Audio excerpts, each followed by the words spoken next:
nggak? Bahasa Indonesia. Oke. Untuk pembelajaran hari ini kita akan belajar tentang materi kimia ya. Ada yang sering mengalami seperti gambar di sini? Itu apa? Catatan. Pernah makan jeruk? Iya. Terus rasanya apa biasanya? Selain asam. Asam. Terus setelah asam identiknya itu rasanya apa sih? Kalau dimakan asam itu kecut ya? Kalau bahasa kita ya. Iya. Kalau di sebelah sini sering minum obat? Ya.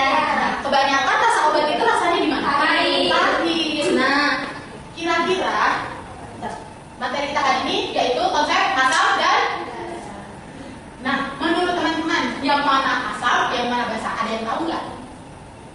Jeruk asam. Asam, kalau minum obat? Basa pahit. Kira-kira benar nggak ya? Kita akan belajar bersama. Sebelum kita masuki materi hari ini, Ibu akan menjelaskan tujuan pembelajaran kita pada pembelajaran hari ini, yaitu ada 3, menjelaskan sifat-sifat asam dan basa. Yang kedua ada mengklasifikasikan zat ke dalam larutan asam atau basa berdasarkan ciri-cirinya. Yang terakhir ada membedakan larutan asam dan basa menggunakan indikator. Masih ingat gambar di awal tadi? Di awal seksi tadi? Masih. Yang makan jeruk sama minum Obat. di mana jeruk ini mengandung senyawa asam.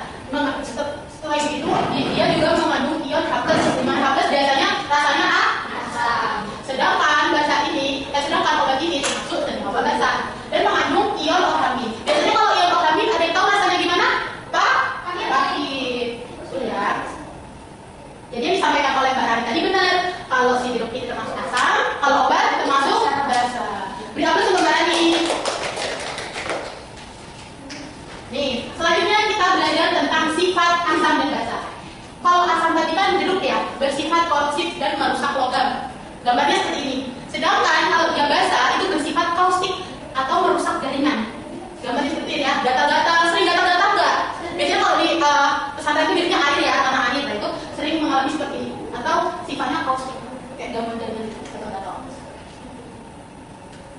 Nah, selanjutnya kita beralih ke karakteristiknya. Dimana kalau asam rasanya asam, kalau basa rasanya pahit. Terus kalau pH-nya kalau asam kurang dari 7, kalau basa lebih dari 7. Sedangkan kalau menggunakan lakmus atau kertas lakmus itu kalau asam warna yang merah menjadi biru, kalau basa biru menjadi merah. Sedangkan kalau sifatnya asam tadi apa? Korosif. Sedangkan basa korosif. Ya. Nah, untuk indikatornya untuk asam basa ini, kalau dia asam dari biru ke merah. Kalau basa, Mbak Ida, kalau basa apa? Kalau basa Merah ke biru. Kalau netral warnanya tetap ya, ke merah. Indikator ini yang bisa menunjukkan apakah suatu larutan itu bersifat asam, basa, atau netral dengan perubahan warna. Nah, selanjutnya kita beralih ke indikator. Tadi di tujuan pembelajaran kita di poin ketiga ada indikator. Di mana kalau kita menentukan asam dan basa ini ada 2 cara. Bisa indikator buatan, bisa indikator alami. Kira-kira ada yang tahu nggak indikator buatan itu apa, indikator alami itu apa? Pernah dengar? Belum. Kita ke sini dulu. Ini indikator buatan. Contohnya salah satunya itu ada metil merah.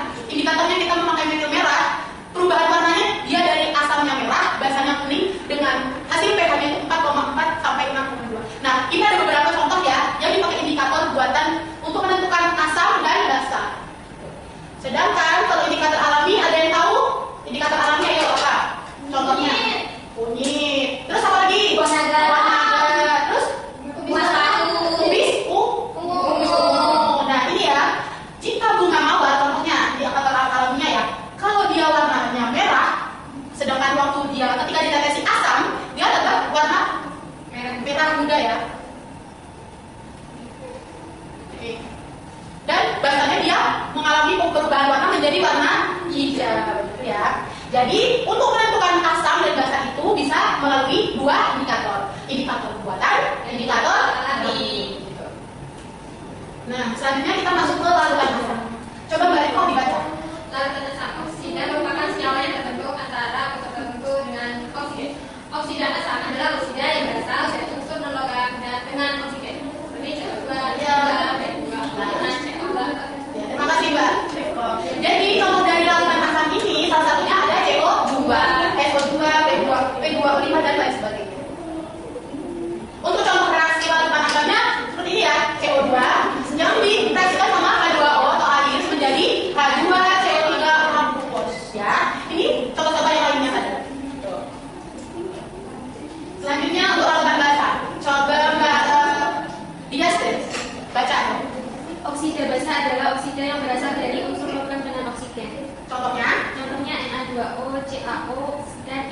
H2O3. Ya, benar. Pada larutan basah ini, jika direaksikan dengan air atau H2O, contoh ya kita ambil, ini larutan basah, H2O, dia termasuk solid. Sedangkan ditambah direaksikan dengan H2O menjadi 2NaOH. Nah, ini selanjutnya ada klasifikasi atau pengelompokan antara asam dan basa. Kalau dia senyawanya asam, dia mudah melepaskan ion H+. Contohnya tadi kayak jeruk ya, dia memiliki rasa yang asam karena dia melepaskan ion H+ kalau asam. Dan contoh asam contohnya ada di sini ya, CR, H3 dan lain-lain. Kalau dia basahnya kuat, senyawa basah yang mudah melepaskan ion OH dalam air dan mengalami disosiasi total dalam artinya. Dia mengalami disosiasi total dalam sempurna ya. Ini contohnya ada NaOH, OH dan sebagainya. Selanjutnya ada klasifikasi asam basah yang lemah. Mbak Iza tolong dibacain. Untuk asam lemah itu ada H3PO4. Terus Ini dibaca dulu. oh ya, untuk asam lemah sendiri itu merupakan senyawa asam yang sudah melepaskan ion H+ dalam air dan mengalami disosiasi sebagian dalam larutan. Kalau basah lemah, Dan untuk asam lemah sendiri itu basa yang sudah melepaskan ion OH dalam air dan mengalami disosiasi sebagian dalam larutan. contohnya salah satunya. Kalau dari basa lemah itu ada NaHCO3. Terima kasih. Ya. Ada yang perlu ditanyakan atau masih bingung? Tidak. Sepertinya sudah pada paham ya tentang konsep asam dan basa serta klasifikasinya. Ibu akan membagi dua kelompok. Satu kelompok itu terbagi menjadi 4 orang. Nah, ibu akan membagi kelompoknya berhitung dari ujung. Balik kosan, diri. 4. Baik. Nah, kelompok yang 1 sampai 4 tadi kelompok A yang awal, yang B itu kelompok B 1 sampai 4. Silahkan berdiri di baris ke depan. Kita maju ke depan semua ya. Tuh. Ya.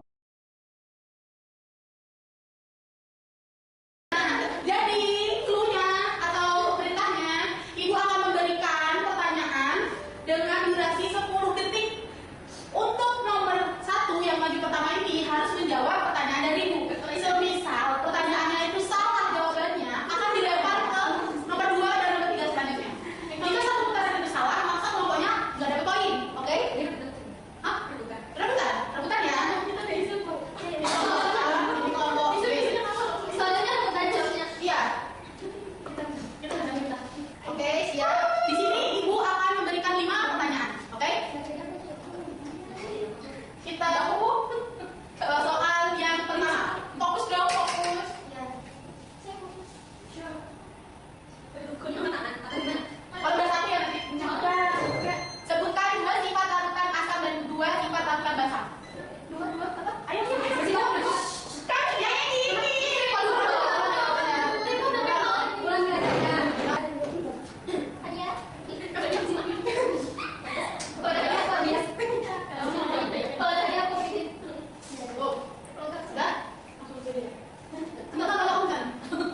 Iya, contohnya? Contohnya kalau badan itu ada kunyit, dermaga, dan sepatu. Hah? Sama gitu.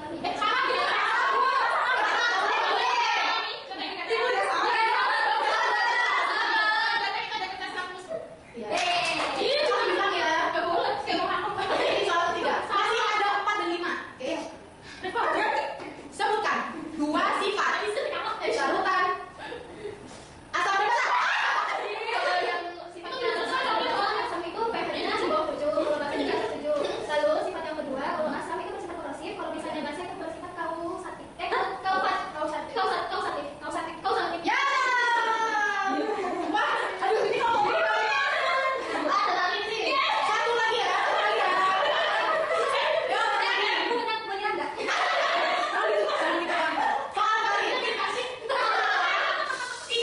Mengapa penting mengetahui sifat asam dan basa dalam kehidupan sehari-hari? Ibunya